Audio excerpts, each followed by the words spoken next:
nzahora ndiwe mu bintu byose ngeze kugupfa. Genda umukristo mpora mbihamya, nawe igihugu cyose cyanseka. Genda umukristo wo mu mutima, kuko usigaye nkunda Kristo. Icyatumye apfa yazize jyewe, nabuzwa n'iki kujya mukunda. Genda umukristo umva ubwo buntu, narakijijwe nkurwa mu byaha.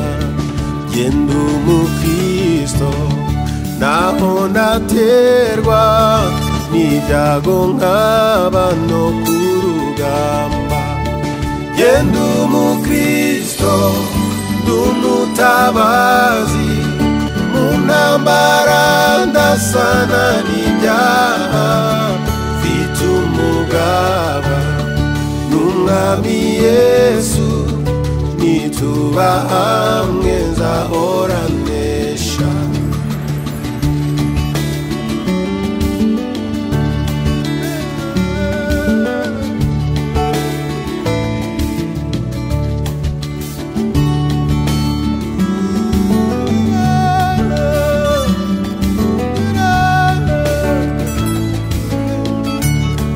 Genda umukristo ndumwimukira, ndakomeje mu rugendo rwanjye. Iby'ino mw'isi ndabihinyuye, sigaye nifuza ibyo mw'ijuru. Genda umukristo gakondo yacu iri mw'ijuru ku Mana yacu. Nta nzaribaye nta n'imiruho, abaho bose baguwe neza. Genda umukristo gakondo yacu iri mw'ijuru ku Mana yacu. Nta nzaribaye nta n'imiruho, abaho bose baguwe neza.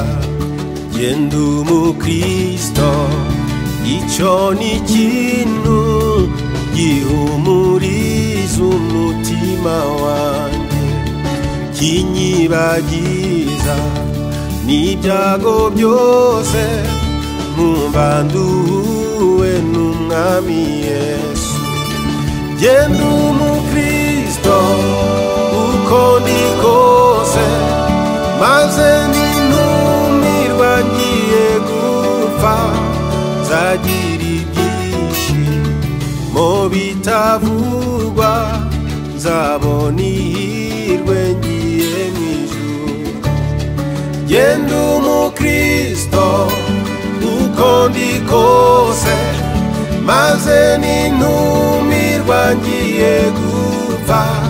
Nzagira ibyishimo bitavugwa, nzabona ihirwe ngiye mw'ijuru. Nzagira ibyishimo bitavugwa, nzabona ihirwe ngiye mw'ijuru. Nzagira ibyishimo bitavugwa, nzabona ihirwe ngiye mw'ijuru. Nzagira ibyishimo